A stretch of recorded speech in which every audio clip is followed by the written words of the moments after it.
Welcome to the Dropping Dimes pod. This is our second podcast, and we're going to be breaking down the Hornets win and all the other play-in games, as well as doing a deep dive. Doug's going to give you a deep dive on the Hornets later, and we're going to follow that up with our awards picks for the season. So let's get into it, Doug. First of all, Hornets win, baby. What a wonderful win. What a wonderful win that was. It was electrical in the city. That's like their first postseason win in, oh man, Yeah. 10, 15 years, something. A Yeah. long time, It's man. been a long time. Yeah. Yeah, I would say, yeah, it was electric. Everyone in the city's talking about. I mean, I got random people when I wear this is the shirts we got from the stadium, and we're repping them. And I had so many random people just talk to me about it. People you wouldn't even think follow the Hornets are excited about it. Yeah. And oh man, the stadium was electric. It was completely It was packed. packed. Yes. I gotta say, when we were season ticket holders, man, there was always empty seats next to us Yes. and stuff, Yes. and all over. Even though we were down in like the first rows, but that last Tuesday night, it was completely packed. It was packed. Everyone was on fire. It was awesome. It was just like the how the Panthers was when they had their playoffs game. It was packed there too. So the city really shows out when the team goes to the playoffs. They show they Yeah, I love. mean, and it's understandable. Like the team's been trash for so long. So it's, you need to have some success, get some Yeah. fans. There you Get go. some fans. So Yep. it doesn't bid well for us getting season tickets in the future, but for the Yeah. prices. But Yeah. it's good to have a competitive team here. But let's talk about the game. I think my first thoughts are that it was like a very even game. Like it was always like almost level, Back and forth. A lot of back and forth. a lot of back and forth. I think by the third quarter. Well, one major thing is Con Knippel. I was excited to see him, and he really could not find his shot, man. He Yeah. 0 They for were 6 extra. from three. They were extra aggressive on the man. They was messing with his game, so he was in his head. But he did play good defense. I can say that he was playing good defense. If he wasn't shooting, he was playing defense. Yeah, he was playing competently still, but just missing everything. And then they just ended up benching him at the end, which is an interesting choice. What'd you think of that choice? I mean, well, when Kobe was going off, I mean, got to replace Khan with somebody that's gonna score, and that's what they did. And they had a veteran on top of that that came in and did what they needed to do. Oh, that worked out really well too. But I'm looking at like Grant Williams out there, and I'm shouting at the top of my lungs like, "Get Grant Williams!" I mean, I know He played Con defense didn't too. have it, but he's still better than Grant Williams any day. Yeah, shots wasn't falling for everybody either. That was another thing that everybody shot a lot of threes and was missing them. And it Well, was it actually, was I ridiculous. mean, actually, Miles Bridges was hitting his threes. Kobe White, as we said, Mitchell did all right, but LaMelo, man, Yeah, 14 misses. yeah, yeah. He was shooting a lot of them. Yeah, it's Yeah, I think like okay, so like when you're watching this game and you see LaMelo, like the thing that just pops out is that this guy is a superstar. Like Mhm. the moves he makes, it's electric. Like how he just gets to the rim, he shoots floaters, no problem. Like I mean, the guy's got all these moves. It's crazy, but he's just also a shots wasn't knucklehead, falling. Yeah, bit of a I mean knucklehead. he's the out of the Ball brothers, he's the youngest one, so he still has that kid mentality, like the baby. Oh, Yeah, for sure. That's a good call, man. Yeah, all the clips of him driving. Oh God, he his was so purple or frustrated. orange cars, and but he's just got on the court. He's just got such superstar skills. But Mhm. this is kind of like as a Hornets fan over the years, watching him. It's just what you see, and he started to do it again in this game. Like he's making all these great plays. He can get to the rim whenever. He can set up his teammates, but then he just takes these crazy threes all the time. And even in this game, he hit a nice 30-foot three, and then the very next possession, he walks up. He's like barely past the logo, and he shoots the heat check Yeah, shot. Of course, Yeah, it breaks. I guess a lot of people like to do heat checks and stuff, but it's like, you're the leader of the team, man. I mean, he's not the leader, but he, yeah. is He probably was the a best point guard, player. pretty much. Yeah, that's the way he takes him. And I feel like a lot of people put a lot of pressure on him, expecting him to take that leader role and lead the Panthers, lead the Hornets to the finals or to the playoffs and everything. But he's got to understand he got role players around him. He needs to find them on certain plays instead of trying to take over because it's gonna frustrate him all the time. Because you can tell when he don't make his shots, it frustrates him and he doesn't play defense. So it plays a part on him, or he gets frustrated and causes fouls and put him in foul trouble. Oh yeah, he does that. It doesn't frustrate him to keep him from shooting though. He just keeps shooting. Yeah, I mean but you can tell his reactions every time he missed one. He be like, or no foul, no foul. But sometimes you gotta learn how to play through it. Well, I think like his in the game, man, when he fouls the 3-point shooter, when he fouled Tyler here. First of all, let's since Trying I to figure started out that talking was a about it, foul. let's break down that play. Like, yeah, so Tyler Hero makes an amazing corner three. This is in overtime, and then next possession, he gets the ball and like he was like in the middle of the paint and he dribbles all the way out. They're down two.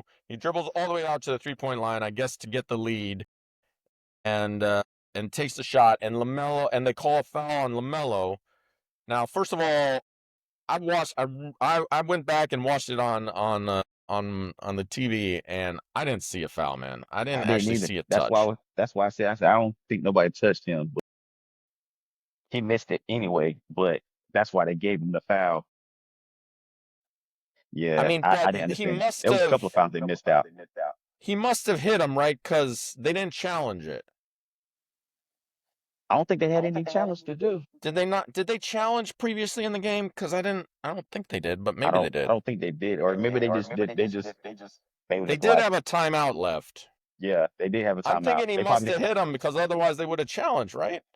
yeah, they would have. I But don't I know. I He never I waved his still didn't finger see it too, around. because Melo had his hand straight up, and I didn't see nowhere where he could touch them. But you know, I guess they tried to get him back because when he put Bam, so I guess they want to give him that foul.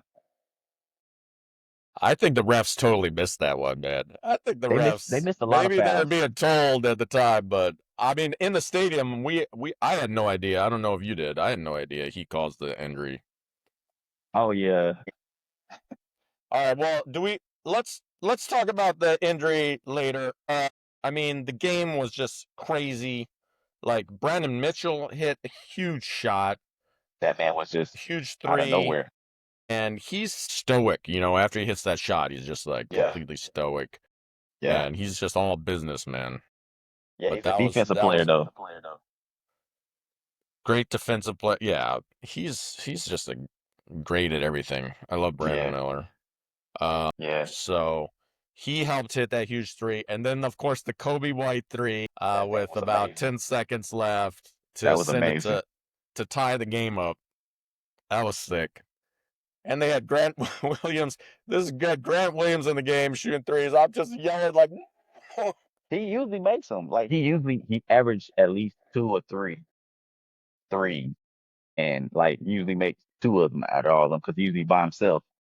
But his better shooter. He's a better shooter in the wings, not in the corners. So yeah, yeah, yeah. He was shooting them in the corners, and you don't usually see him shooting threes in the corner. You see him in the wing. Yeah, his spots are the wings for him. But the way they played, the way they spreaded them out, that's how they had him. I followed Grant Williams for a while. He was great on Tennessee. Then he went to the Celtics. He just yaps. Oh my God, he yaps so much. I think he pissed off his teammates in Boston, then with the Got traded Mavericks, to the Mavericks. Yup. and then They the didn't want Mavericks him there. traded him here. Yeah, that's because he had Tatum's tennis shoes when he was with the Mavs. That's why they got rid of him. What? What is this inside story? Come on, tell me more. So supposedly, he still was repping, Boston, because I mean that was his guys. Tatum, Brown, he was cool with them. So, and he was rocking some Jordan Tatums. And Luca was the team captain of that team. So, I don't like that. You got to get rid of that. That's that's the behind the scenes stuff there. Yeah. But Yeah, you the shoes, the man. The relationship, shoes are the important. relationship makes a difference though.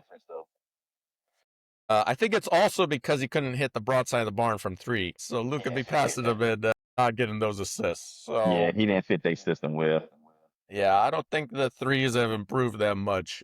So it was crazy that to me that he was in the game, but I think they did. They set some kind of like on that last Kobe play. He was running out towards the corner, and he like Mhm. stopped short, and Kobe ran kind of past him. It was like a almost like a rub screen type of thing, and Kobe really didn't get much space, but he still Made that got that thing. shot off. That was awesome. Yeah.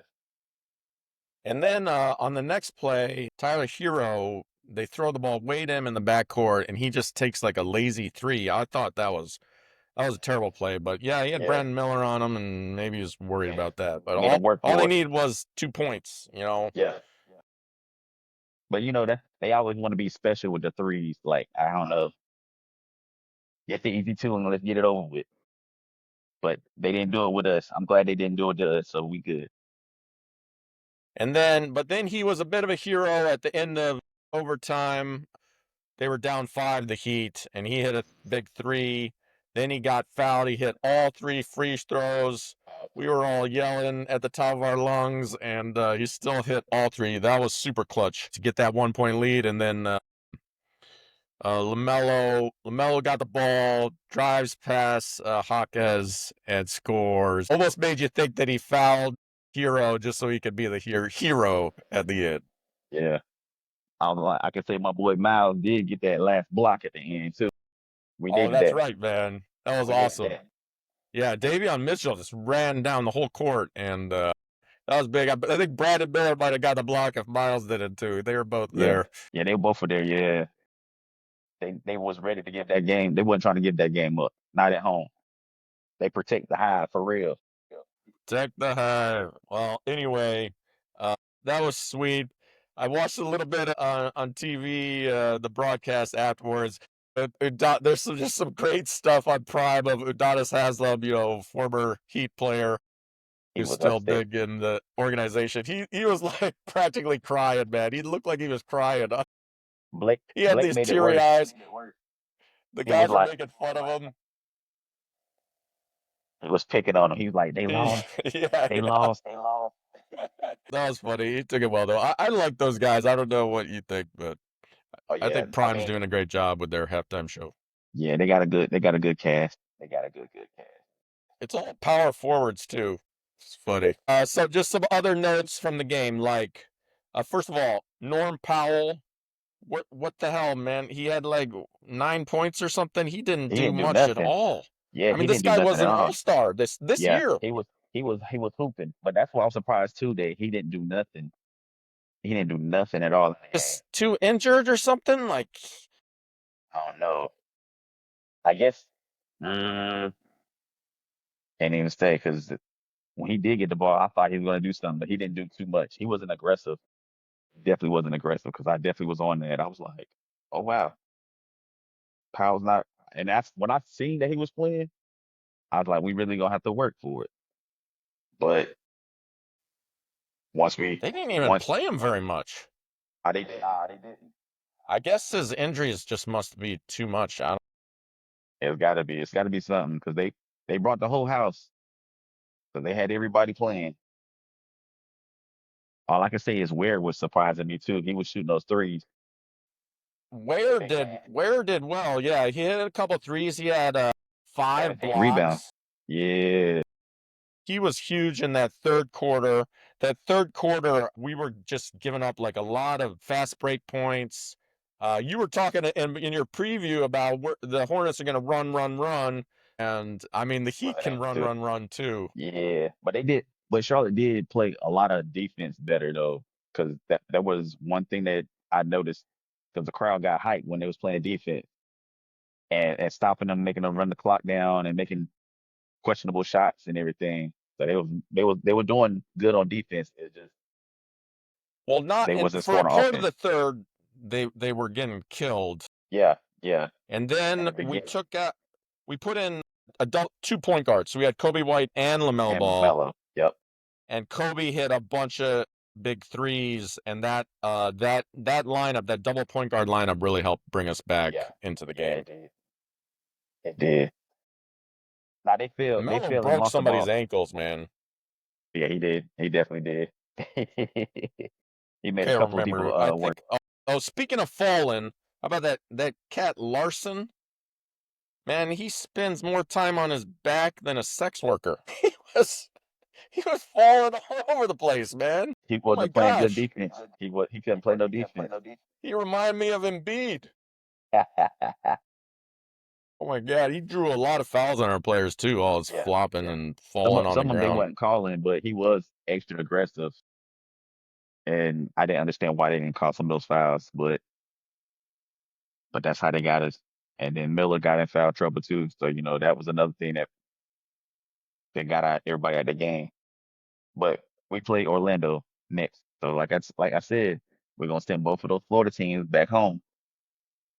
We got to do it. Hell yeah. Just some other notes. Wiggins was like kind of quietly awesome. Yeah. 10 for 18, 27 points. He hit some huge threes. Yep. He's He just did. like he's a super athletic, great player, but he just has this like nonchalant attitude. It's so like he just kind of like doesn't care that much. That's how he was with Golden State.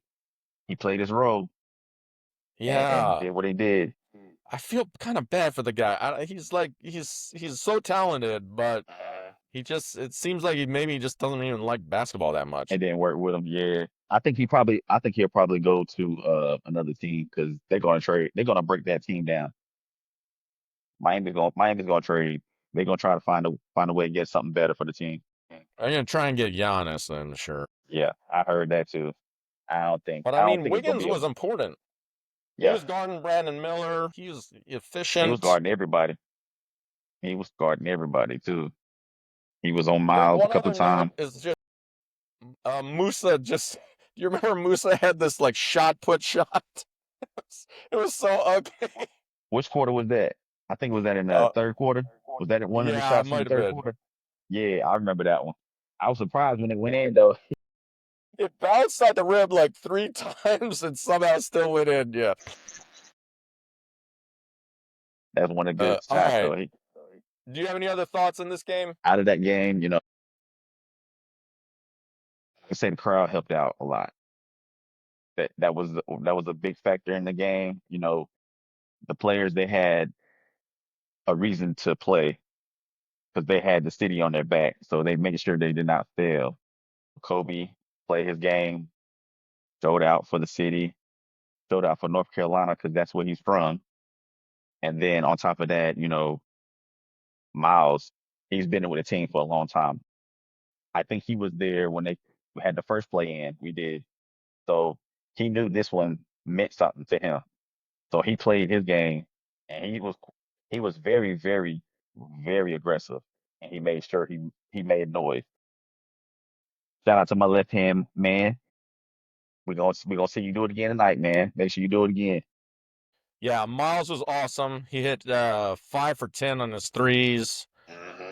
He was like the point leader at half. But then he didn't actually score again for a while, but he did end up with 28 overall. Yeah. Melo, they showed out. Yeah. Brandon Miller hit his threes too. Yeah.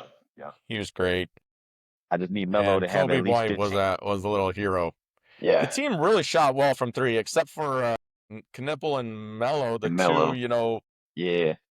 The three two guys points with that the you most expect. threes in the league. Hmm. Yeah. They both sucked. They gonna get it tonight. Orlando's gonna fold. They're having issues already. They got a player requesting a trade already, and that's what's my man's name? Isaiah. Yeah, is it Isaiah? Yeah, the big, the power forward that they got, the guy that's been Oh, hurt for a their while. defensive guy, that super tall Yeah, defensive guy. yeah. He requested a trade, and then Well, he didn't even get in the game, I don't think. that's why Yeah. he deserved to play, but like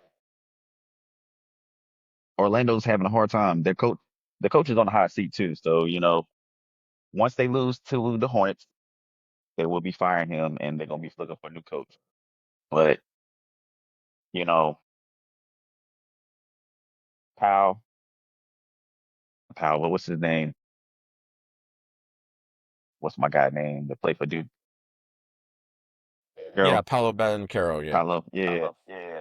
He he had a bad game too. And when they lost against the Sixers, so it's gonna be. I'm just surprised that Bang was out there hooping against the Sixers. He had a good game. He had like 34. So I don't know if he's gonna keep that same energy when they play against us, or he might slump and it might be somebody else. But we got to get that win against them in Orlando. Well, let's break down that Magic 76ers game a little bit. I got some thoughts. So, my first thought is just that I feel bad for their coach because they just don't have a player that can hit a three, except for Baines. Yeah, The rest, exactly. they shot 26% from three that game, and Baines is basically their point guard. So like he can't pass it to himself. He's Yeah, passing he it got to Paolo, Franz, Jalen Suggs. None of these guys can hit a three, yeah, they're not doing too you much. just in the modern NBA, it's just tough to have an offense that can function. Them Sixers was Without. out there hooping. I mean, I don't even think the Sixers played necessarily that well, but Yeah, no, they Orlando didn't. just. But it was the second half. I think it was the second half that's what really made a big difference for the Sixers because Maxey didn't have that many points, and then in the second half he just went off because he had 31 or 34. Yeah, So 31. You got. yeah, so I was expecting him to get under 30, but he ended up getting more in the second half. And then DJ, like you said, he was hooping too. You like that spin move he did come down the court. The spin move was cool. What I really liked was he did this one. He jumped up and someone jumps up to block him. That person and he kind of stays in the air, kind of leans way back, and the other And floats person in. just keeps going by him, and he shot. He shot it. That was a sweet move by him. Yeah. Yeah, He had a double double DJ. too. Yeah. Oh wow, he had 11 boards from a Yeah, guard he had a position. double double. Yeah. Wow, He that's played his crazy. role though. He did good. And Andre Drummond hitting threes. Like, how I was about to crazy is say that. that? I was just about to say that too. he been, hey, I used to he's been follow him at practicing on that. Detroit, man. I never saw that in a million years, him shoot three. I knew he was like practicing threes. I'm like, this is so stupid. But now he's hitting He's two hitting them. threes in the biggest game Yep. he's played in a while. It's a lot of big men that you're surprised. Now I'm surprised they're shooting threes, but he surprised me. I want to say last year because he started shooting threes more last year, and I was just surprised that he's still shooting them. For him to be a big man and he known for getting rebounds and scoring and putting backs, now you want to put a three in your resume now. Okay. Yeah. Yeah, he was always like a rebounding, amazing rebounder. Yeah. Might actually be bad for him to be at the 3-point line. Can't get all those offensive boards. He's so Nope. good. Can't get those. But it worked out tonight. He hit a big one near the end of the game, too. So just interested to see that. I thought, let's talk about Paolo a little bit. You were kind of touch on him. He's been pretty horrible from three this year, shooting like 30%. Hmm. But, I just felt like he was trying. He's the superstar. Somebody pushed Franz in the back. I think it was Kelly Oubre, and he steps up to Kelly like, you can't do that to my teammate type of stuff. Kelly was like clouded him though. You got a tech, haha.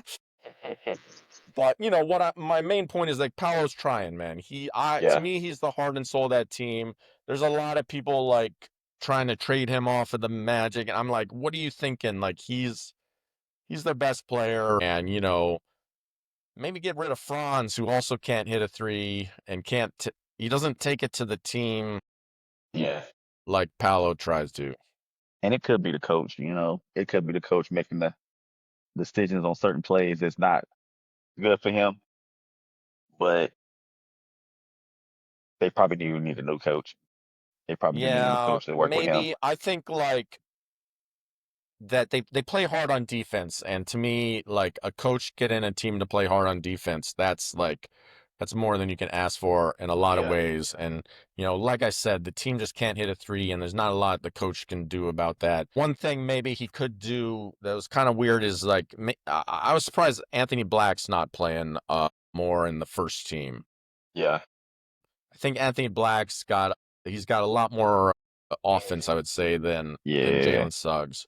yeah, Suggs is yeah. He does. just I love Suggs, like I love Suggs from his Gonzaga days. Like I feel like he's just a winner, and he's got a great spirit, great defender, but like he's basically just like a really highly paid defensive Point player. guard. Yeah, he's better off being a off the bench guy. I really feel like he should have been an off the bench guy, like a second point guard come off the bench to cover the starter, but not being a starter. Yeah, there's some. Yeah, I mean, they need somebody that can create out there besides Desmond Bain. Like I think that's a lot to put on Desmond Bain. Yeah, yeah. Desmond Bain should be the end point of these 2-point shots, not necessarily the start of it. And to me, Suggs just isn't getting that done. Maybe Black could be the guy, or yeah, some. Likes more of a scorer though. He's been improved too. Has improved this season compared to last season. Like he didn't get too much playing time last year. So once they traded Anthony Cole, then that's when he really got more playing time. So yeah, Yeah, and I think the Hornets have whooped Orlando this year since December. They've been hmm winning games by an average of 20 points against them. I just don't think the Magic can score enough. But, it's going to be a battle. They got defensive players in nearly every position. hmm They pride themselves on defense. So, but I don't think they can keep up. If Khan can get his shot back, especially. like especially tonight, they trying to put Cooper as the as number one winning rookie of the year now, just because of that one game. I Which they're don't see not it. allowed to do. They're not supposed to take that into account. Right. I don't But see of that because course, because Cooper last game he got hurt and he was done for the game, so that should be a thing too. So it's like he got hurt, he didn't finish that rest of that game, but you know, Khan is in the playoffs or well, yeah, play in. Khan's So I playing mean, meaningful minutes. yeah. Let's talk more about that when we talk about our awards, though. And let's move on to that Trailblazers game. Wow, man, I know that was like right afterwards. Were you able to see any of that? So I missed it, but after I was still too hyped about the game for Charlotte when we won. I didn't even care about Portland and none of that. But the next day I did look at it. Your boy is pooping. He had 41. Yeah, yeah, yes, yes. Your boy was hooping. I was like, wow. But I did not know Sharp was playing. Grant was gonna be playing. I thought it was a couple people that was gonna be hurt. I'm surprised they didn't bring out Donovan. Not Donovan Mitchell. I'm tripping. Um, Dame. I'm surprised they didn't bring Dame out. They brought back all the injured players, right? Where's Yeah, Dame? Yeah, yeah. But they yeah. played good though. Yeah, Avdia was awesome. Wow, I didn't know he could get to the rim like that. He wasn't Yeah, doing that, and yeah, he was because he wasn't. It wasn't plays around him though. That's what the thing was. I think if with him playing with Portland, they really let him open up and just hoop. And he's, you know, what averaging like over 25 or over 20 and what 5 rebounds and 5 assists, something like that. It, he's been doing good. yeah, So he's he's been got making some like noise. almost 25. Yeah, yeah, Yeah, some notes from this game, like on the Sun side, it just seemed apparent to me that Dylan Brooks is the real heart of this team. Uh, yeah. I it's think that. not it's not Booker's team. It's all about Brooks. Yeah, I felt so bad for him when he fouled out right at the end. He couldn't be in those last possessions. that probably would have made a Um, difference though if he would have played. yeah, But the thing, yeah, maybe. Cause I think that last play when Devin Booker had the ball and I guess it was the last play and he decided to drive and then he passed it out. He should have did a stop and take the shot because he went all the way in and was 3 defenders. They were ready for him. They already knew what his plays was. So he should have got a little bit more space. He should have gave a little bit. He should have come closer to the free throw line instead of going all the way in. Because I'm surprised. no, he should have gone to the hole. He had it. He had his man. He took him, and he should have gone in the hole, and he didn't. He hesitated, and he Yeah, passed it out. And to me, man, that's a little bit of like, whoa. I thought you were supposed to be the star here, buddy. You're supposed you to be got to taking the think shot, and he backed it out and passed it out, and he had a break on him. That was a little Ben Simmonsy, man. You know, it wasn't even I know Ben that's a little Simmons. harsh to go there, but It was dude, Holiday. Holiday was in the corner. And if you remember, Holiday stole the ball from him when he played in the finals against Milwaukee, and you think he saw that was in his Holidays? head. Yeah, that was in his head. That was I in his mean, head. dude, that was very interesting that he passed that out, man. He had the lane, he had it and he He should have went up hesitated. with it. Yeah, So but Booker I, is Booker had like I said, he had Holiday over in the corner thinking about it. He's like, "Oh." in our preview, we were saying that Booker is the best player in this game, and I don't think so, man. He didn't show After up. watching, it was definitely Avdia.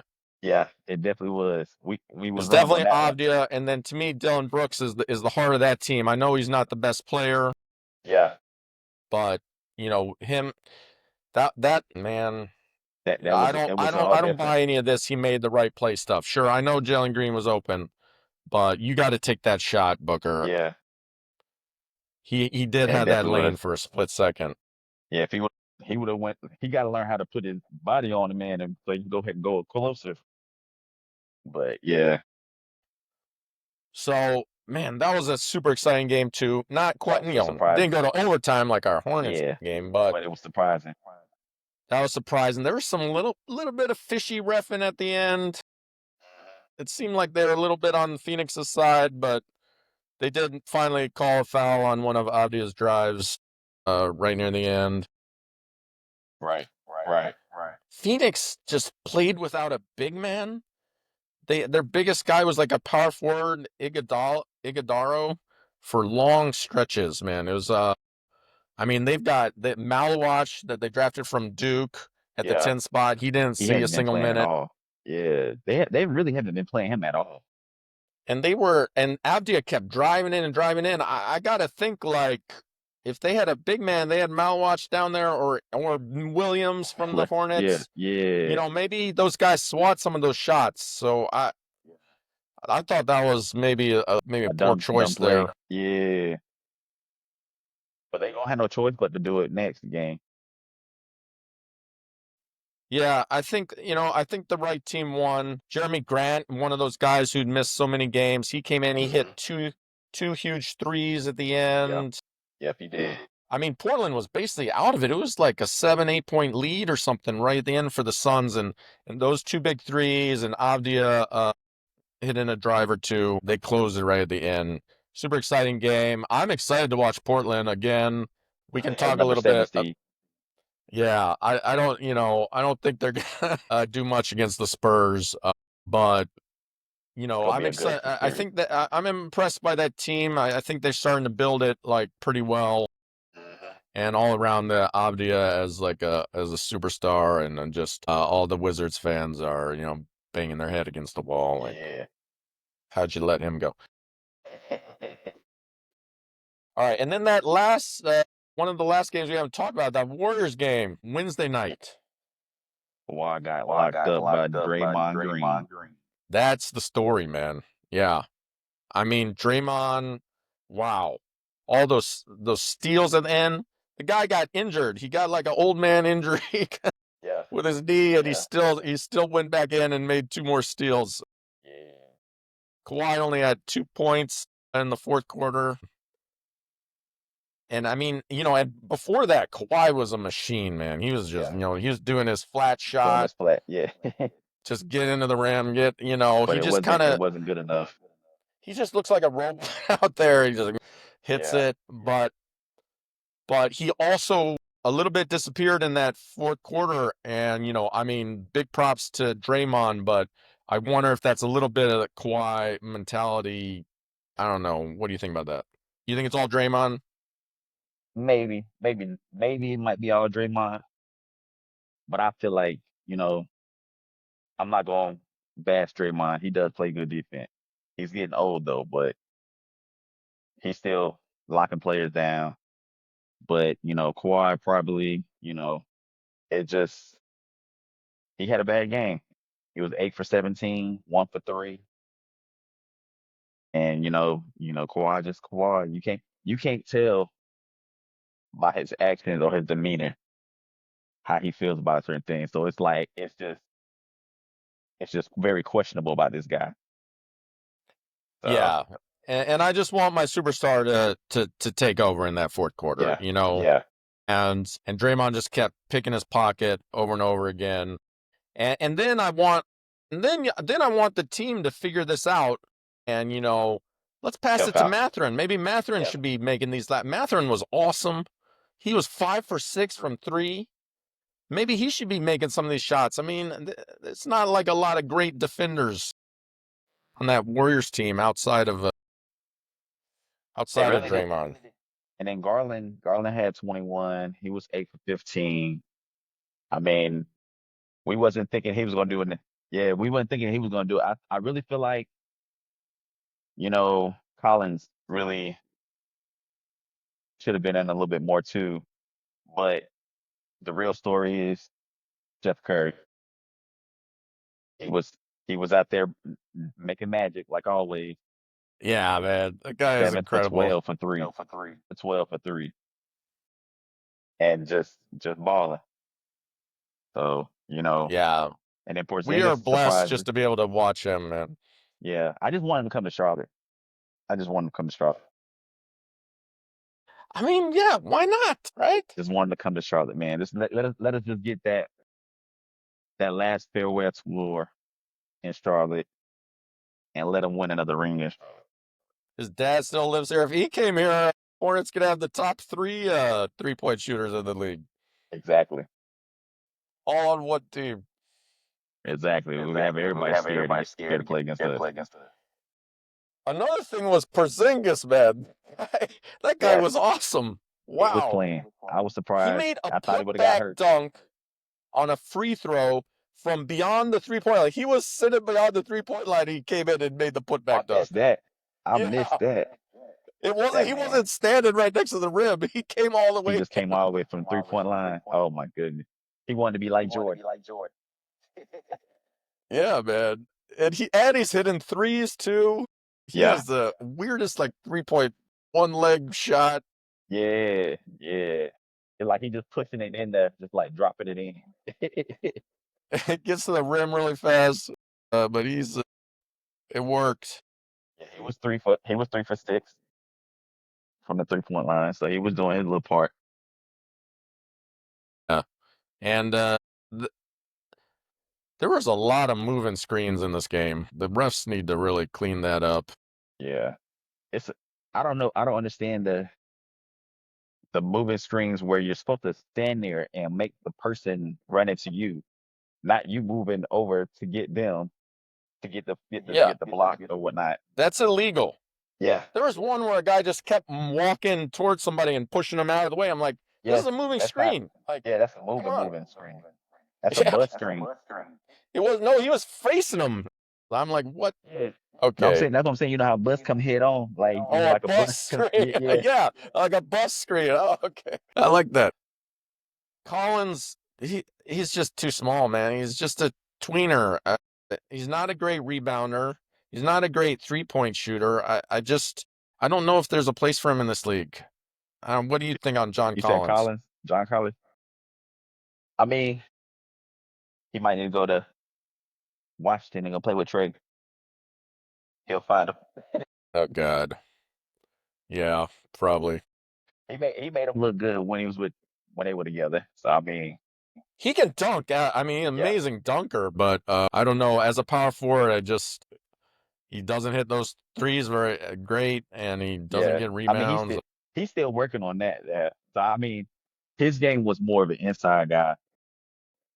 I guess coming to the Clippers, he started shooting more because he played last with Utah, and he definitely. I don't think he was shooting as much threes with Utah.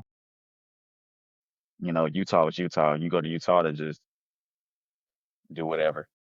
So because they are And then tanking like, team. yeah, Utah, yeah. And then like in this game, Steph Curry like left for a long time. Like he was gone like the whole second quarter. I'm like, is this just like Golden State trying to tank this team so they can get a lottery pick? Like it was a, but I guess they're holding his minutes because Yeah, of they some was on injury restriction. It was situations. him, Porzingis, and I think Draymond or somebody else is on restriction. It was a third person that was on restriction. Draymond was really sick or had some kind of cough or something. But that cough must have helped him out because they won. He was coughing all over Kawhi. Yeah. So the Clippers have a make waves little. There's their slogan, and it's a little high school Glee Club vibe, but I kind of liked it. I don't know. It kind of worked for the city. It works for the city. It works for the team's name, and behind the free throw line, they have like all these fans with like the waves, like long waves that they're all holding. I don't know. I kind of thought it was cool. Because you used to go to those games too, and go to Clippers state. games? No, I've never been to their Oh, the new Clippers game or the new stadium. Yeah, Yeah. no, I never been to their new stadium. It sounds like it's awesome though. There's like all these different light up seats and other things. I'd Yeah. love to go there Their sometime.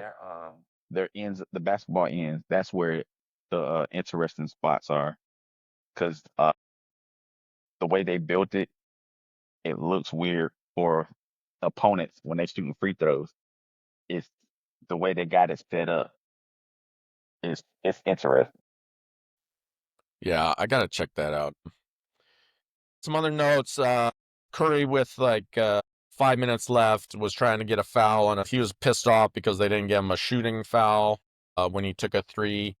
He was bumped on the screen rub, and I thought it was good. I like that they didn't give him a shooting foul. I think they call way too many shooting fouls on fouls that are on the floor. So Yeah. it's just a note I had.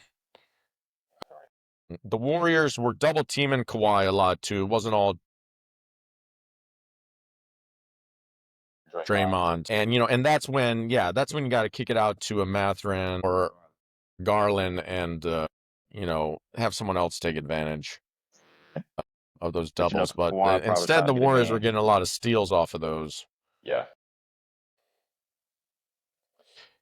And I just felt like I want to say at one point I was like the Warriors are really missing like an Andre Iguodala or Wiggins type. They're also missing like a secondary scorer, someone who can kind of put pressure on the rim. And of course, Jimmy Butler sort of fills both those roles, or at least the Jimmy Butler from like a few years ago. But they're trying to get somebody else after the season. Yeah, is he gonna be gone?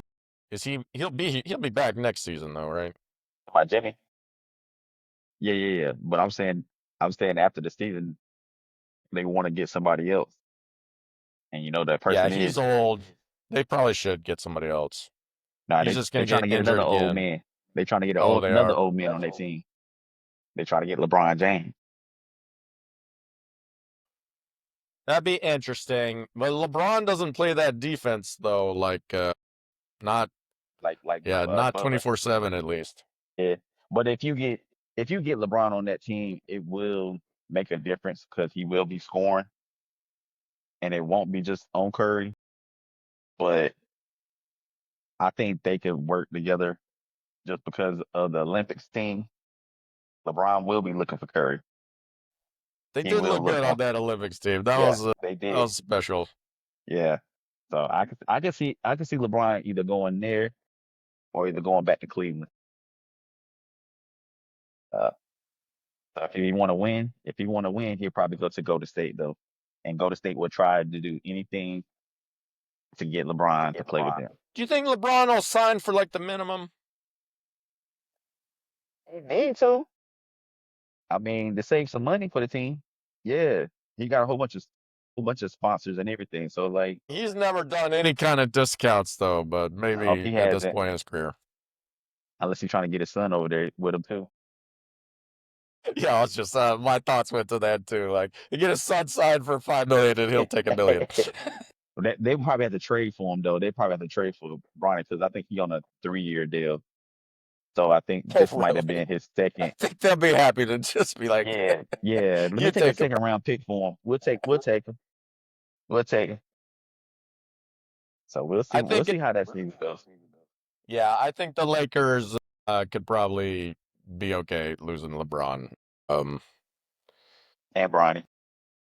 and Brody. Just a few more notes. Like this Warriors game, man, it was like a yo-yo. Like the Clippers were just throwing that yo-yo out. Like they would get a 10, 12 point lead, and then somehow, a few Porzingis threes They or come something, back. it would come back close to zero. Then they yo-yo out another 10 point lead, and then come back, and then finally, right at the end, Somebody cut that they're step, doing the cut the that rock the yo-yo. baby yo-yo move. The Warriors got it, and Steph Curry rocked that baby to sleep.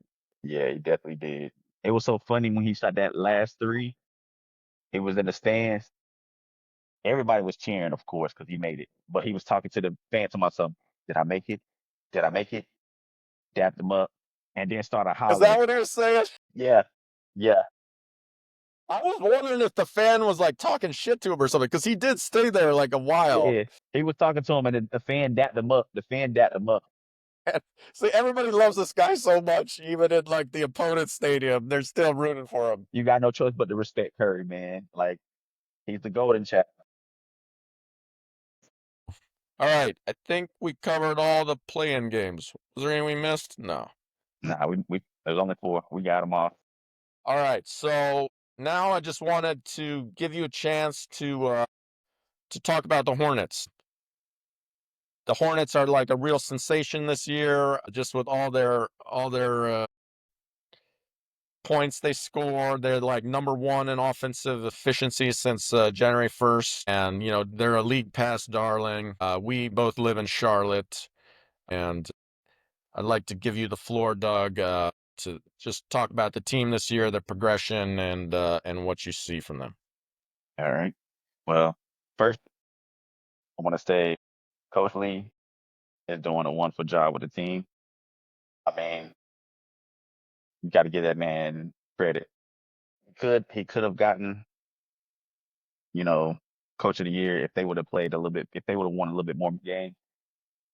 But he's coming up, so never know what might happen next year. But this year he's doing good. He's getting the right players to play and filling in the spots as far as like working with what he has. Because first in the beginning we had Sexton, so he found ways to work with Sexton until we got Kobe. And I always told everybody with Kobe compared to it's the height difference, of course. But Sexton is a good scorer. but he didn't fit the role for Charlotte. So we had to get rid of him for somebody younger and taller. Because And he with gives up points. He's giving up points. exactly, yeah, yeah, and it gets mismatches. So we had to take advantage of that and find something else. Now, granted, he's with Chicago. He was hooping with Chicago, but we got Kobe White, so we got somebody that's way better and efficient scoring. So, and then he came back home. He came back home to North Carolina. That's the thing that I'm so happy about. Like, we got a Tar Heel in the building that's hooping. You know, shout out to y'all Duke fans. Y'all got Knippel hooping too. I give him his respect. I mean, he's hooping, but he's not from North Carolina, but he went to Duke. So, but Miles and Melo, they've been with the team for a long time. And, coach has found a way to make sure to keep the team together. And I could say it's kind of looking like Golden State a little bit. Only difference is we don't have a Curry shooter. What we have with Miles, him and Draymond play similar. Only difference is Bridges gets over the rim. He's dunking. He's doing all that. They both went to Michigan, and they all play all around game. Michigan State. Yeah, Michigan State. Sorry, Michigan State. But yeah, they That's a both big play. deal for my brother-in-laws, in case they're listening. Oh, but yeah, they they make he makes a difference for the team. Even though a lot of people wanted to trade Miles, but I didn't see a reason to trade him because when we had Melo out, he was he was the main scorer. Even though he did have some decisions where you know why you taking the shots, but nobody else was doing it, so he had to take over. Understood? I think it might be related to the off-the-court domestic violence Yeah, stuff. yeah, that too. But he came back. He came back from that situation and averaged like 18 to 20 points. So, and that's when we had the season tickets too. So I was definitely on him about that. So like I was watching that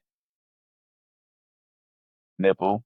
He's playing his role in the team, and it's making it a lot easier for Melo to find somebody. But it's also helping the team out because he's also being very productive on defense and holding everybody accountable. And then Moose, you know, he's a hidden gem. You wasn't expecting him to be the player that he is. Very, very, very good on defense. And like he said, I want to say a while back, he give his praise to Westbrook, Russell Westbrook. He understood how he played and how he had all that energy. He wanted to keep the same mentality. And I like the fact that he understood what Russ did in the game and he understood his role playing with Charlotte. You know, we Moose is gotta tough. yeah, Moose is tough. He's last Moose year, is tough. Moose, I seen I, he I was think doing good. the biggest thing about, I mean, he's undersized. He's definitely undersized compared to all these centers. I think there are some big centers that can take advantage of him, but he fights his ass off. And the thing about him though is he can switch, right? That's a big Yeah, deal in the NBA. He can play that switch game that these big, tall, slow-footed centers that the Hornets have trotted through here, including Mark Williams, who they who went to Phoenix. They can't switch like Moose can. So, that's a big advantage because he still can get all those offensive rebounds. He can still especially when he's from the 3-point line. yeah, and he can still dive to the hole and get oops and stuff, but he can also switch. So He had a couple of times where he surprised. He was on a Tyler Hero when they did the switch. He was like, "Nah, I got him. Stay back." But and I think that was when they was had Ware switched on somebody that was smaller. but he also paid attention to that too and made sure nobody took advantage of whoever was guarding him. So he definitely played his role. He's a true anchor of the defense then. And Yeah, I Miller, mean, it's interesting with all the centers that have come through in the last couple years that they kept Moose, but I think that was a really smart move by the organization. yeah, yeah. And then when Moose sits down, we got the rookie come take over, and he comes get his offensive rebounds and put backs and everything. Kalkbrenner, yeah, Yes, this yes. guy, he's just kind of out there and making plays. His plus And off his minus in side, the playing game was awesome. yeah, yeah. Yeah, I just like the making fact with putback him. shots. He's tall. Yeah, I like the fact he doesn't jump for blocks. He just swats it away. He knows how to use his length. Cause Right, he's I so hate I tall he hate can just guys. do that. And right, Yeah, he's not jumping, so he's not getting out of the play. Then he can still get and the not getting board or whatever. fouls. Yeah, he's not getting too many fouls either where it's coming like that. Cause he definitely putting blocks on everybody. Putting And then I love the fact that he's playing good uh defense and offense, and he plays his role. Whenever Moose sits out, he can get in there and get a couple of points off of rebounds or rebound and pass it out to the three. Whatever he does is not a problem with me because I said we need another big. We need another big, and we got the big that we needed. He's going Yeah, to he's shooting improve. 76% on twos. Exactly. Yep. He plays nearly as many minutes as Musa. Really, he plays 21 minutes a game. Musa's at 26, so he's been a big part of the team as a rookie. And then we have another rookie, also from Duke, Sion James. Do you have any thoughts on him? He's Zion. going to play in our 3-and-D role. Yeah. Well, I wouldn't even give him the three. I give him the D. Yeah, I give him the D, but not the three. But He's he's hitting. gonna He hits improve. 35% though, which is it's Yeah, passable. yeah, but he's gonna improve. That's one thing I'm kind of glad with him because he's gonna improve because he's been wide open a lot. They leave him wide open a lot, but once he starts to knock those things down, Charlotte's gonna be a team to be messing with. Like we're gonna make a lot of runs, especially with rookies that we have that stepped in a role of being a player and being noticed because we have three rookies that are playing and making noise. Not just one rookie. We got three. So we don't Yeah, really I need to change up too much. when I saw the draft class, I thought this was super weird. They just drafted local guys from Yeah. Duke or yeah, UNC or whatever. But yeah, it worked out. Yeah, it did. Liam McNeely looks like he kind of fell off, but he was shooting 40% from three. He was more of the G League champion. Yeah, yeah. So I give him his flowers for winning in the G League because he definitely hooped in the G League. But when he played for us, he played, in the backup, as far as like when we blowing everybody up by 20. So he get the garbage minutes. So yeah, yeah. And then But I still proud what of him. happened with Trey Mann this year? He just didn't fit in with the rotation. Yeah, that's interesting. I thought Trey Mann had it. Like at the end of last season, I was like, I think this guy could be a rotation piece. He's like a steady point guard and get to the rim and stuff, but I guess he's just too small. His 3-point percentage was 32%, pretty pathetic. Yeah. So yeah, I guess it didn't work out with him. They played Colin Sexton a lot. And that's why I was surprised because when he did play in the early in the season, especially when they played against Milwaukee, he was going through dunking on everybody, like playing, doing, scoring and everything. Doing his little Spider Man. I'm talking about Trey. Yeah, he was hooping. He was hooping in the beginning. It's just I don't know. I guess it was probably more defense. Like he wasn't supportive on defense. you know, coach decided not to play him as much. I I feel bad for the man because I was expecting Trey Man to be another part of the team to help out, and it would probably been him and Kobe, but you can tell he wasn't fitting in with the team going forward, and then especially with playing defense and everything. Josh Green plays more than Trey Man does too. So and Trey and Green's playing more because he played defense. So so defense win games, and that's what the coach is all about. He's all about defense more than anything. He's gonna Green was he's gonna like our shoot it. defensive stopper before Zion James came on. Yep, yep. But him and Sion playing together, they they mush together, and it's just James is more on ball defender than Green is. He's a Wow, better Green on was ball. hitting 42% of his threes this year. Yep, yep. He's the real three and D. Yeah, so he's playing his role too.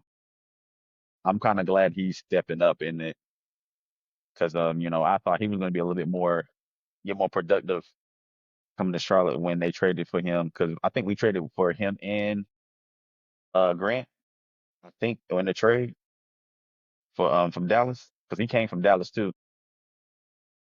So when we got him, I was like, okay, he hasn't been playing over in Dallas. He's gonna play with us. So he's playing with us and he's doing good. I'm kind of expecting more from him. So the season's gonna make a difference for him, and he's gonna find out what he needs to work out on next year. Sure. Well, what do you think is the key for the Hornets kind of making a little leap this year? Just the rookies or It's gonna be mellow. It's really gonna need to be mellow. Melo's gonna have to no, I mean, what was the key? Why are they how did key. they because they Yeah, were the key like, is the rookies. Yeah, the rookies made a big difference too. They made a big difference because with Charlotte last year, we were we was bad on rebounds, playing defense. Um, we gave up a lot of games. Like we just didn't didn't show up. And now this year, we got Knipple, we got the big man, we got James. Like we got three players that came in and was able to fit with everybody and play their role correctly without any issues, without any, hiccups. And then on top of that, we haven't had too many injuries where Melo's out for a long period of time. And, Miller's healthy too. So, that's another thing that's helping out with this team being successful. So, with everybody being healthy, it's been a sight to see and, finally being able to see the Hornets play Hornets ball. yeah, getting Miller for 65 games and Melo for 72. That's a really big difference. Yeah. Miller especially was really injured last year. Hmm. I mean Melo too, but he's like always he This is seems in like and he's out. always injured, but he Yeah. actually played all but 10 games this year. Okay, well thanks for that. Any last words, Doug, or on the Uh, all I can say is Coach Lee, hey, he's making a difference, man. He's making a difference for the team. He done won two championships, one with Milwaukee and one with the Celtics. So he's he's in the right direction with this team. yeah, and they're giving him a chance to grow with the team. So that's a good job by the leadership. Yep. I think, for me, just about Miles Bridges, I don't want to talk about his off court stuff, but just on court, he's kind of the heart and soul of the team. You look at his overall 3-point percentage, it's not that great. It's like 33%. But I feel like he's often hitting big threes at the end of games. He's also kind of brings a toughness that like every team needs him and Musa and Brandon Miller actually. Yep. But he's tough, physical with other teams. Don't let he doesn't let people jerk us around. Nah, he definitely does do that. So yeah, He's the and he's the he's he's you the know he's just always making he's like very good at everything.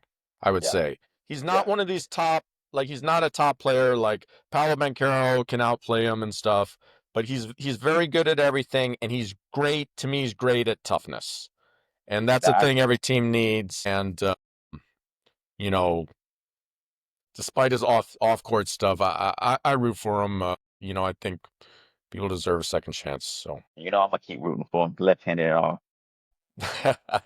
um, all right. Well, let's move on. Let's just preview these 2-7 matchups that we know about now. So we've got the Trailblazers are going to be taking on the Spurs. Yeah, to me this is pretty quick. The Spurs are gonna kick their butts. I'm thinking that I think it could be a sweep, man. I think it's gonna be a sweep. Yeah. Um, I want to give Portland one. I'm gonna go with 4-1. Go with 4-1. I think San Antonio is gonna give them a run, but they might get one game at home, and it might be game three. And Yeah, they have the talent to do it. Klingon, they got some big men. Klingon's a big beast. He's got some of the best offensive rebounding numbers in the league. And I don't know, the Wimby's still taller than everybody and much faster than him. It might be interesting to see the matchup, but it'll probably be over quick. yeah, But Klingon's definitely got a weight advantage weight on up. Wimby, at Yeah, least. you definitely got the weight advantage. But Wendy's gonna probably bring them out, and they're gonna take advantage of that. Yeah, that won't be good for Klingon. He's more an interior defender. Yeah, yeah, it definitely is. And then the other matchup is the 76ers and Boston. What are your thoughts on that one? Well, it won't be playing. So, No.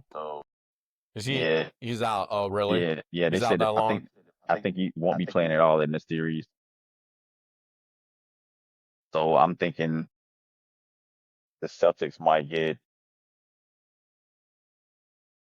this one in the sweep. I feel like this one might be the sweep that's everybody gonna be surprised about.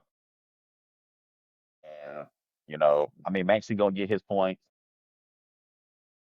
but if the Sixers end up playing Drummond as the starting center and keep him in and have him more as a rim protector, They might surprise us.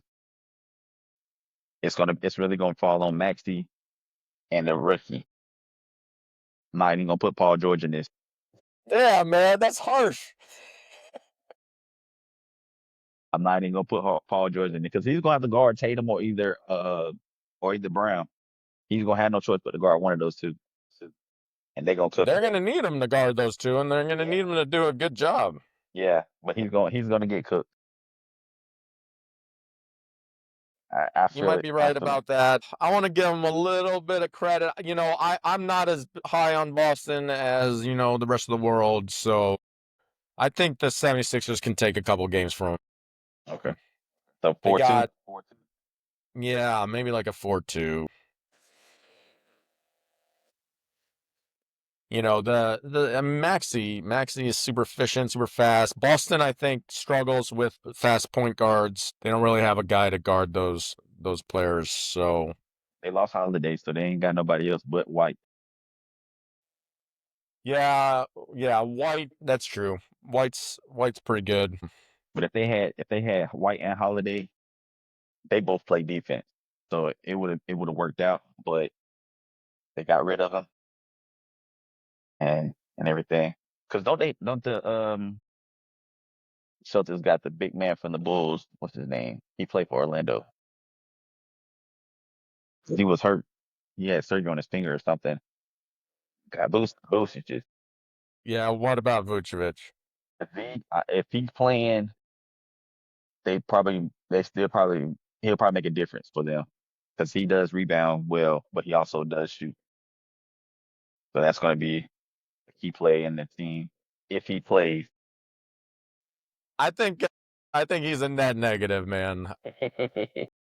He gets killed on defense, and I wish him all the best, but well, I don't know. I mean, it's not like he's facing the hugest the Right, hugest right. competition in Drummond. So I don't know. I think that part's a wash. Can they defend both Tatum and Brown? You're right. They got Paul George. And Kelly Oubre.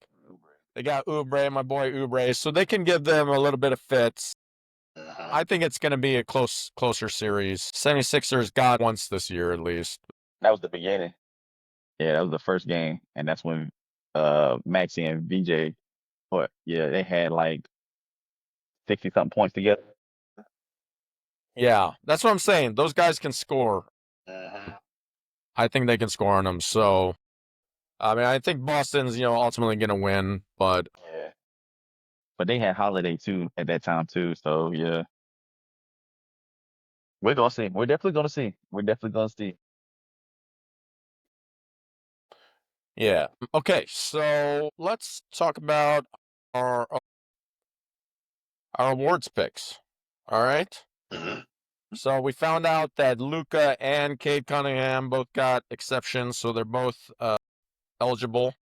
Yeah, those doctor notes came through. So we can start off with MVP. And I've got a bit of an out there pick. So why don't you give your pick first? I can say you got it out there pick. Yeah. Um, I want to give it to Shay, but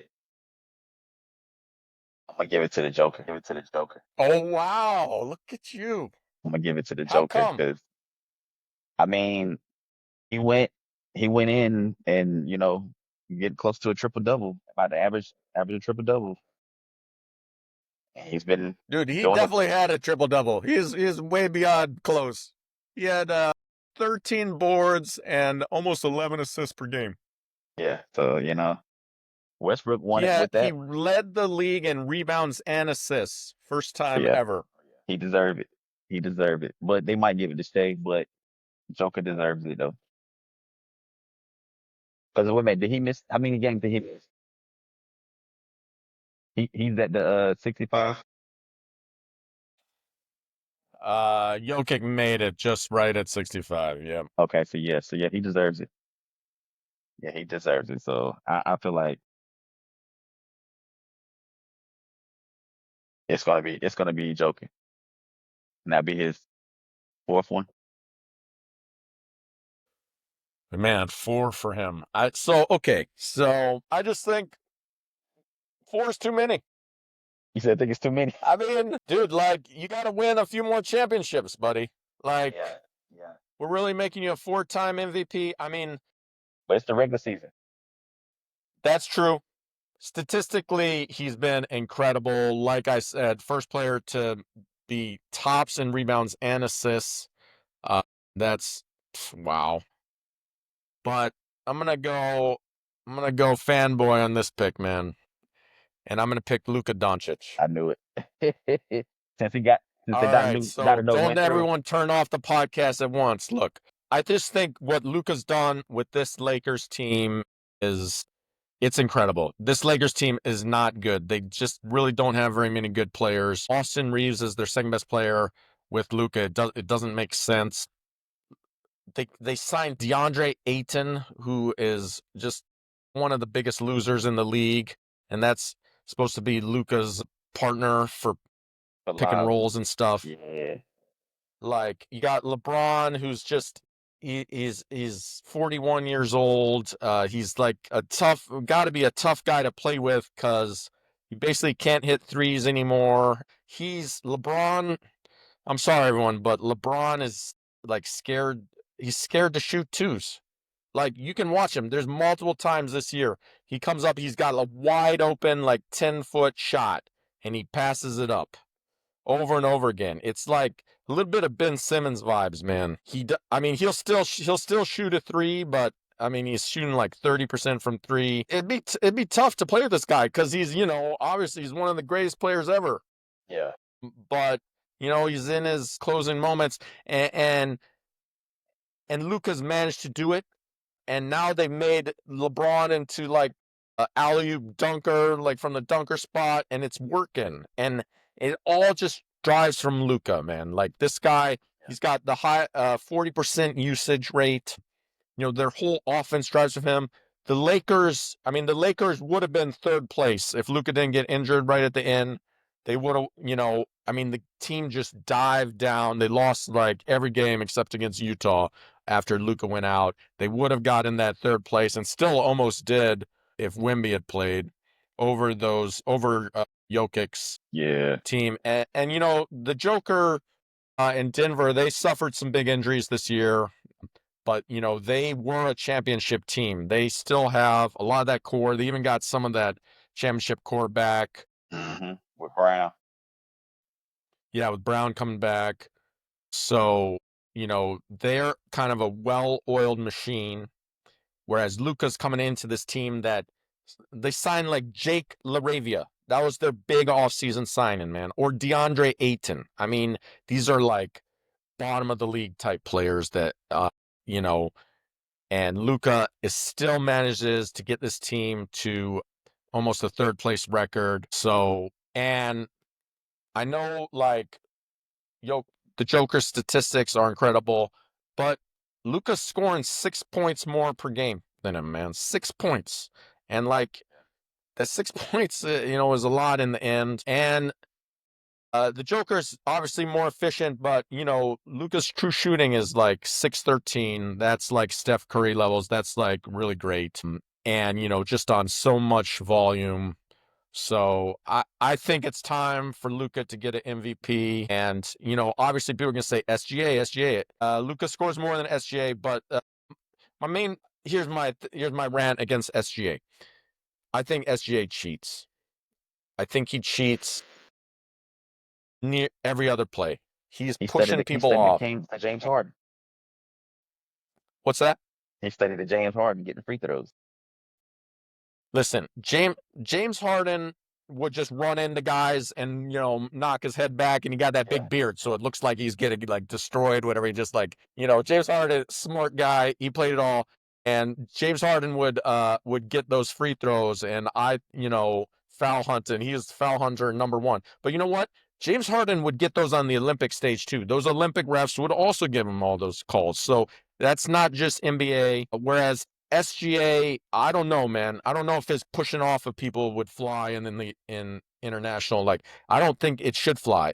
To me, it's cheating, and he does it every other drive to get that space, man. He's a great player. I don't think he needs to do that every time, but I don't want to reward him.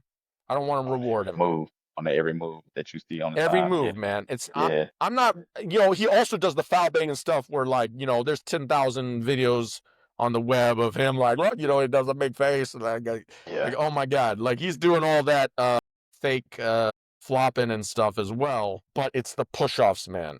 And they Gotcha. finally called it against him at the end of the game in one of these games recently, and they should keep doing that because that's not to me that's not basketball. Like it's not football. You can't just push people and get your shot. And I know a lot of players do it. I know Luka does it too, but it's not to that level. It's not arm extended to that level. And I got to call out Shea for this. So I'm gonna put Shea third on my ballot, Joker second, and to round out my ballot, I got Wemby. Oh, sorry. I'm gonna have Wemby. Yeah, Wemby fourth. And why Wemby fourth? Wemby, amazing player, super amazing player. I think Wemby also has a lot of talent on. There's also a lot of talent on that team. They do pretty well even without Wemby there. Wemby is playing less than 30 minutes a game. I just also think Wemby's gonna get there. He doesn't he doesn't always have full command of he's not fully in command, I would Yeah. say. He's Yeah. close, he tries hard, but he's not fully in command of all. This guy is like this crazy player. He's like me playing on a Nerf hoop in my office. He can Put that he in there. throws dunks down like below his shoulder. It's crazy. it's so crazy how tall he is and the stuff he can do. But I just think like leadership wise, those other three candidates are all just a little bit higher than him in terms of like the amount of pressure on them and just that they're the offensive engines every single game. Whereas Wimby's got Castle there, he's got Fox, he's got Dylan Harper. All of these guys can score. He's got, six man of the year, Keldon Johnson coming off the bench. All these guys can score there. And Wimby's still a little young. He's still a little growing into it. So I'm going to put him fourth on my ballot. And then fifth is tough. Cade just made the exception. Cade led Detroit to, first place in the East. He really is their offensive engine. He's a lot like Luka, but when you look at his efficiency levels, they're just way down here, man. Compared to all these other top candidates, he's at like 516. You know, D Mitch, Tyrese Maxey, all these players are in like the 560s. So I'm gonna actually have to put Donovan Mitchell in my fifth spot. Jaylen Brown is another good candidate, especially with what he's done with Boston. But to me, Boston plays nearly as well without Jaylen Brown. Jaylen Brown just has a lot of turnovers. So to me, it's Donovan Mitchell. He's he carries this team, carries the Cavs. They even got a mid-season trade. That's how bad off they were. Evan Mobley hasn't really developed. Just have a lot of issues, and Mitchell just keeps keeps that team in the hunt. Gotcha. I just think Wimby needs to gain a little bit more weight. That'll make him a little bit more aggressive, and he won't get He hurt as he can much. be aggressive. Yeah, he can be aggressive when he wants. It's not like the whole game. Mhm. And yeah, you're right. He can kind of be pushed around a little bit with his weight. Especially with the bigger centers that got the weight on them compared. Do you have a top five laid out or just Uh, Mine would have been Joker number one. Shea would have been number two. I put Wimby at number three.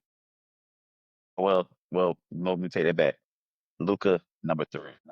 okay? There we go. Thank you. I forgot he's in it now. He's in it. And then Wimby number four. And then I put Jaylen Brown at number five. Yeah, because of what And he there's done a done good for the team. argument for Jalen Brown. There's a good argument for Cade. Yeah, Uh, I just looked at the efficiency numbers and Mitchell's kind of got those guys by a bit. Although yeah, Jalen Brown's close, and yeah. Jalen Brown's a great defender too. So there's good argument. Yeah, But second place. the reason why they got him up there though is because he played a lot without Tatum, and he was hooping. He was pretty much hooping.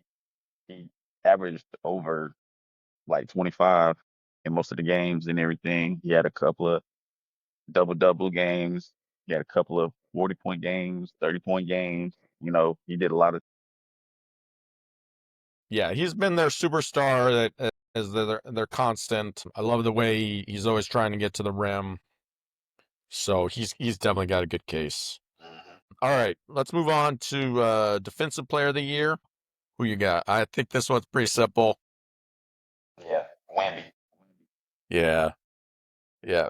I got Wimby too. Rounding out like sort of my top three picks, I'd probably put Steph Castle second. Wimby's teammate. He's been awesome. There's a lot of good choices here though, and I'll get a Osar Thompson, the Thompson twin from Detroit. Mhm. Hard to actually pick between those twins, but Detroit's been awesome on D all year, Yeah, yeah, so I'll take him. yeah. For my three, I had Wemby, and I had Kid Surprise. He played a little bit of defense, and then the twin from Detroit. I had those three. That's who I had. Yeah, Chet's an awesome weak side defender. To me, he loses a little bit. I don't think his on ball defense is as great as Right. some Had to people, help out speaking him. of being skinny and can get pushed around a little bit. So I like these dogs on the perimeter. I think big men always get a lot of love in defensive player, and I wanna give love out Award. to yeah these defensive guards. All right, for six man of the year. All right, this one. I give that to your boy. I give that to your boy from for the Spurs. That's what I really see. You know what? He's been great. He's been really great. Like just accepting the six man role, coming in, and he's always seems to be attacking the rim, scoring. Kellen John's been great, but he's not going to be my number one. My number one for six man is going to be Mitchell Robinson. Mitchell Robinson's getting 9 boards in 19 minutes. This guy is a beast. He's often like changing games for the Knicks when he comes in, and all the rebounds he gets. And he's my six man of the year. Keldon Johnson's going to be second. And I'll round it off with Jaime Jaquez, whose efficiency numbers aren't quite there, but I think he has to take like a bit of a scoring load and a scoring responsibility that players like Hardaway, who's been really efficient in Mhm. Denver, don't have to get. Hardaway just gets to receive the pass and shoot it. Yeah, for sure. Jaime Jaquez is having to do a little more on defense, a lot more on sort of. And that's my guy from Miami, right? Yeah, I got him as number two, and it's Hardaway number three.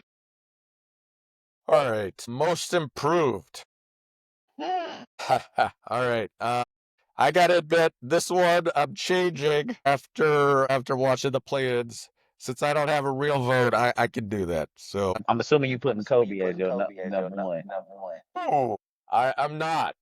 Okay. Is that on your You said pick? you nah. I was just assuming they said you changed. No, I'm putting Denny Avia. So why Denny Avia? Well, because he became an all-star.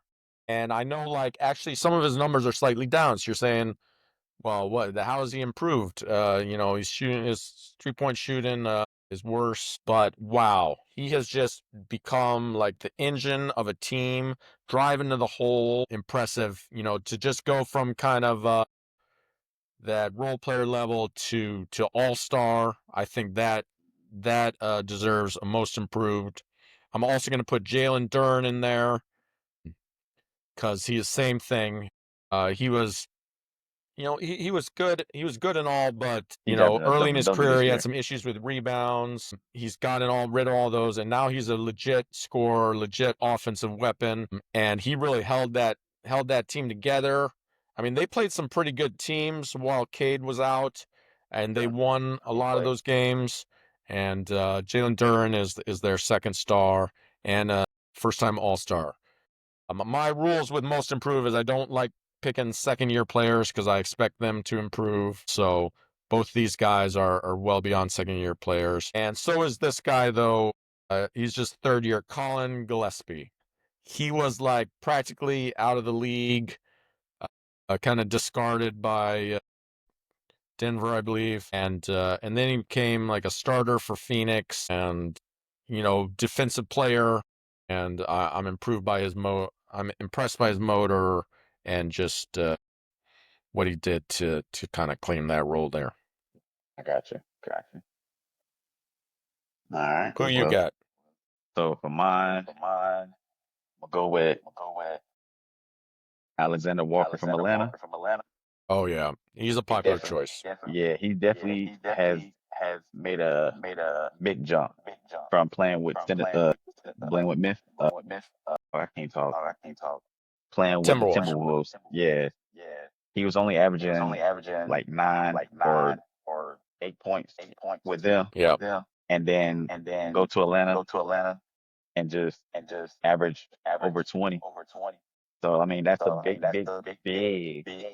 And like he's making a big difference with Atlanta too. So I mean, he's able to play a little bit better and everything with them, and he fits their role of scoring too. So He's adjusted, especially once they got rid of Trey. When they got rid of Trey, he really started scoring more. So I give it to him. Number two, I would go with your boy from Portland because he has Oh yeah. improved. Yeah, he improved a lot. And and then number three, I would give Durant from Detroit. Yeah. Two two first time All Stars, and Alexander Walker had the biggest improvement in points. He's probably gonna win it. He's a popular pick, definitely the betting favorite. To me, I think he was always pretty good. It is impressive that the team is like, okay, we can let go of Trey now because we got Walker. I mean, I don't know how much of that played into it. Maybe they just want to get rid of Trey, but Yeah, because they signed him. because that They signed Walker. They signed Walker with a deal. And I was just thinking that he was going to fit in with them, but I didn't know they was going to trade Trey Young. But they did. yeah, and he's done great over there. I think to me, I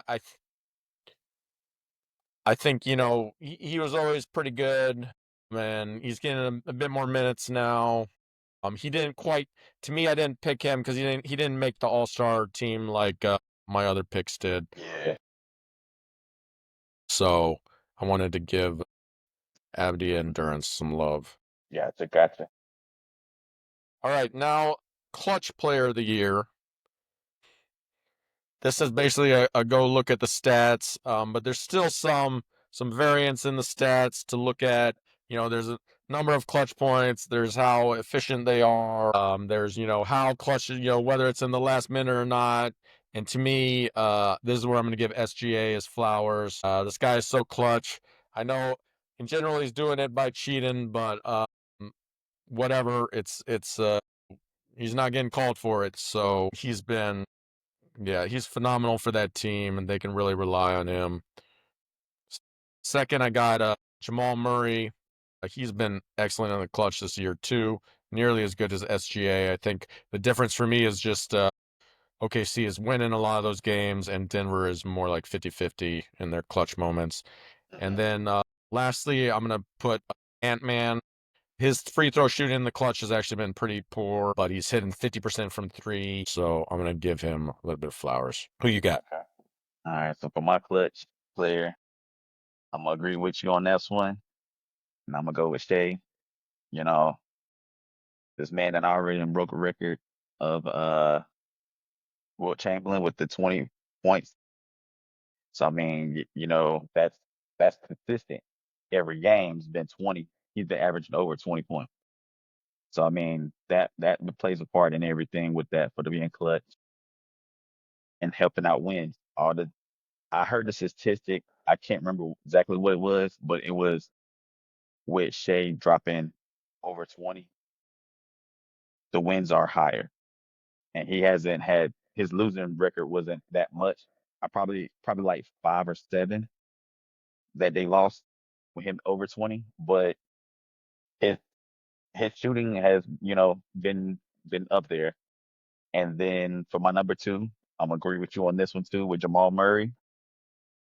He has been stepping up whenever Luke Joker was out. And then when Joker's playing, they've both been, dropping buckets and making ways to win games.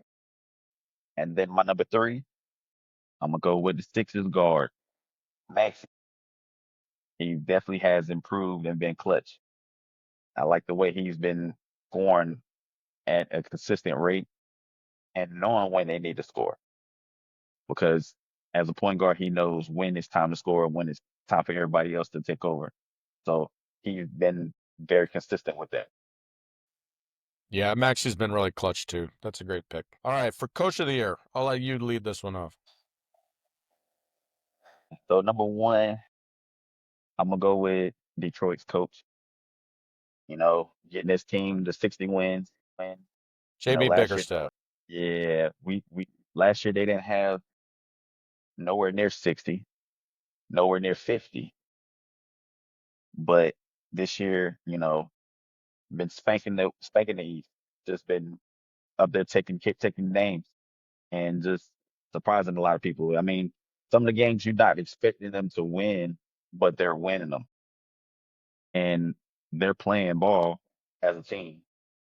And, they just being very aggressive and playing Detroit basketball. So I give that to the coach of Detroit, and he has done a good job. And for number two, I'm gonna go with Joe from Boston. He did wonderful job with them with Tatum out and putting the team on Jalen Brown's back and let him carry him. Also with having in help from what's my guard name coming off the bench, Sharman? Preacher. Oh, Pritchard. Yeah, yeah. But I would have gave him a six man, but he wasn't consistent coming off the bench doing it. He had his moments, but he played his role in the team too. And then with the last one, I'll go with Johnson from the Spurs. He has done good with the Spurs and, taken over since, Pop Mystic, he I stepped thought you down said from it there. was all pop. That's what you were saying last podcast. It still is, but he's coaching. He's coaching from afar. He's a coaching from afar. So, he runs everybody has learned from Coach Pop, especially with Kerr, but he hasn't understood the point of, your stars, they're gonna age, but you're gonna have to have somebody else take over. So the fact that they traded Kaminga should have been their Kawhi Leonard. Wait, who But are you talking about now? Kerr, Oh, like saying how Pop, you're saying Kerr screwed up because he yeah, didn't develop Kaminga good enough. yeah, yeah, I think that's and a really good point, man. because Yeah, Pop because does that. Kaminga's talented. Yeah, you're gonna get rid of him. You should have kept him, and y'all would have had him taking over while Curry can rest and everything. But He Pop should have knows how to found a do that. way to make that work. Yeah. So Pop know how to make everything work with his organization. And like I said, I used to hate the Spurs growing up. But once I got older and I started understanding the concept of the Spurs and how they play, I love them. I mean, Pop is going to be one of the best coaches in my eyes, you know, other than Phil. But I just I gotta give my flowers to the men. Spurs have been doing good. I wasn't expecting them to be this good right now, but they are making waves with it. So, like I said, I see the Spurs making noise too, and the coach is doing a good job coaching that team. I agree with you. I think there's one other candidate we haven't mentioned is Jordan Ott from the Suns. I did not see the Suns doing this well, and I think he's got them playing on defense. I think Dylan Brooks is a big part of that too, but Yeah. I think we all figured the Suns would be a big tankathon this year, and instead, they're fighting again in the playoffs right now. So I'm going to go with the same top two picks as you. Bickerstaff. I just want to give Bickerstaff some flowers. I think he's had quite a coaching career over the years. Houston, Cavs, and people kind of get down on him. And I think it's time to give him his flowers. He's got, the best defensive team in the league. Hmm. He's really grown this thing up. I mean, they had like 13 wins or something 2 years ago to like 44 last year, and now 60, top of the league, and props out to Bickerstaff for that. Joe Mazzulla, oh my gosh, I can't believe another team that we thought was going to be Yeah. probably tanking this year, and same sort of thing. This is kind of a theme with these coaches of the year, just getting people to play amazing defense, what I would call scrub type players. And I think he's really done that with the Celtics, just never quit. Hmm. Credible. He's probably done a better coaching job than Bickerstaff, but I just want to give Bickerstaff some flowers. So I'm Yeah. gonna pick that one too, and then I'll take Jordan Ott as the third. Same sort of thing about, just getting those guys to play such defense and scrappy. Mitch Johnson's done a great job too, but I just think that Spurs team is so, so talented. He's just got all these great players on rookie contracts. They still kept, even despite some trades for Fox and stuff, they still kept some of their best players from their previous years, like Vassell and Keldon Johnson, and those guys have been showing out. So just a lot of talent on that team. So I'm gonna pick the other three guys, but Mitch Johnson's done a great job too. So I think that's our pod, guys. We forgot one. Oh, what did we forget? Rookie of the year. Oh, damn, rookie of the year. Now this is the important one. All right. Well, I think it might be pretty obvious to listeners thus far who we're gonna pick, but go ahead and say it, Doug. Gonna be that Charlotte boy, Kniffle. I mean, just shooting the lights out. I mean, surprising everybody in the league. Surprised me more than anything because, you know, Carolina fan, I'm not gonna cheer for too many Duke players, but we got one. We got one that's shooting the lights out, playing real good defense, surprising a lot of people, and, set the record for the franchise and for the league for the most threes this year. So, like, he's been doing a good. I mean, he's not getting 40, 50 points like Cooper, but with Cooper being on the Mavs and their record and everything, they don't have. Well, they traded AD. They got Kyrie, but they decided not to play him at all this year. So just it was all on Cooper. I mean, Rookie of the Year is a player that spots that stand out. Cooper does stand out, but I could say he doesn't stand out as much as Khan, because Khan made a big difference, played a big role in this organization and with this team to win a lot more Yeah, games. he's doing it on a winning team. Yeah, Exactly. Like yeah, the Dallas Mavericks are one of the worst offenses in the league. yeah. And Because it's all through Cooper. meanwhile, yeah, and meanwhile, Conk Nipples, I mean, he's has one of the most efficient scoring seasons ever. I mean, not just for a rookie. Hmm. He's scored the most threes in the league as a rookie of anyone. I mean, just incredible what he's been doing. And you're right, he's solid on defense. He gets his feet in the right place. And I think he's been in the real big difference for the Hornets and the winning organization that they got now.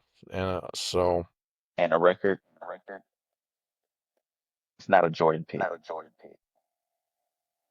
Jordan didn't pick this player. yeah, yeah, and that there might be something to that. All three rookies contributing and no Jordan involved. Yeah. Yeah. Um, yeah, Jordan probably wouldn't even pick a Dookie, right? Or No, I he don't would have. remember. He has. Oh, you're He right. has. He just kind of only picks guys from Carolina, right? Yeah. I mean, he had only person that I remember he drafted a while back was from Duke. Was Gerald Henderson that I remember when he was the Bobcat. Oh yeah, Gerald Henderson. Yeah, and he probably hated him the whole time or something like that. Poor Gerald. Yeah, I mean, to me, I think it's got to be Khan. I know, like Flag does a lot of stuff. Flag's got highlights on defense.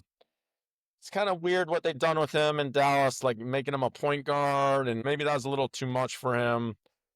He kind of has a weird. He doesn't really have a go-to move. He kind of like runs and jumps into people and then shoots. Yeah, take the And contact. it works. I mean, but you know, he hasn't been super efficient. I think sky's the limit for Cooper though.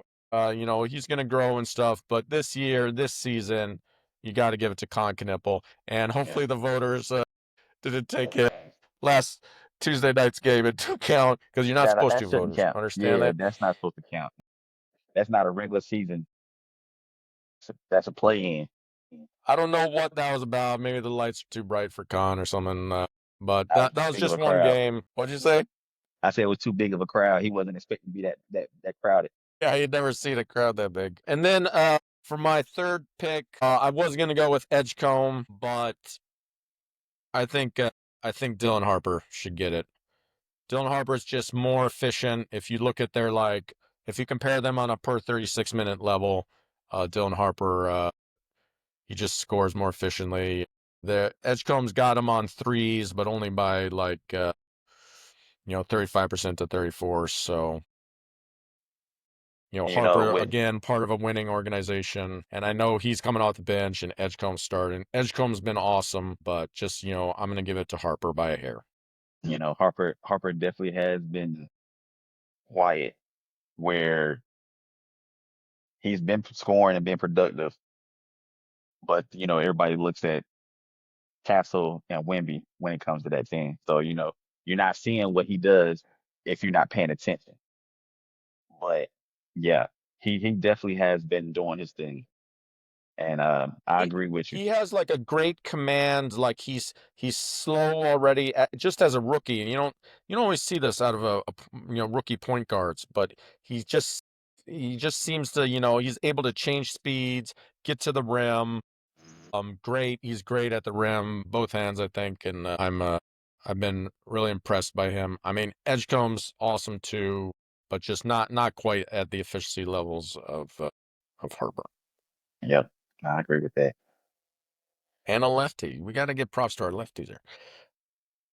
All right, this has been Dropping Dimes Pod. Host Michael Delp, my main man Douglas Blake.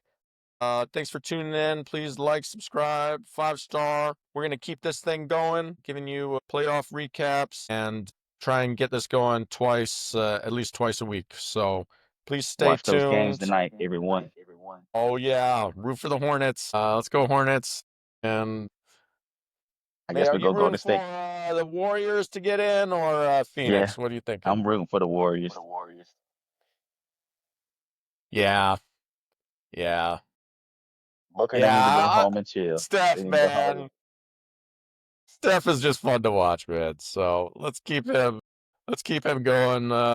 OKC is gonna swallow him up, but Yeah, he'll have a few good games. I bet we'll see. yeah, he definitely will.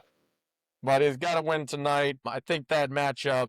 I think the Warriors can take it. Yeah, I mean, Yeah, they got that same energy how they play against the Clippers, and and Draymond plays defense again. It's gonna be interesting because Draymond and Booker they're gonna be head to head. It's gonna be them two you talking think junk to Draymond each will other. cover Booker? Oh no, I'm saying like far as defensive anchors, they're gonna be bumping heads with each other because I can see them Oh, you're talking colliding. about Brooks. You mean Dylan Brooks? Oh yeah, Yeah, that is gonna be fun to watch. Yeah. yeah. So Yeah, we're should gonna be see a how good that one. goes. Let's go Hornets and good times, Doug. I'll But see yeah, you Monday. yes sir. Have a good one. Cheers.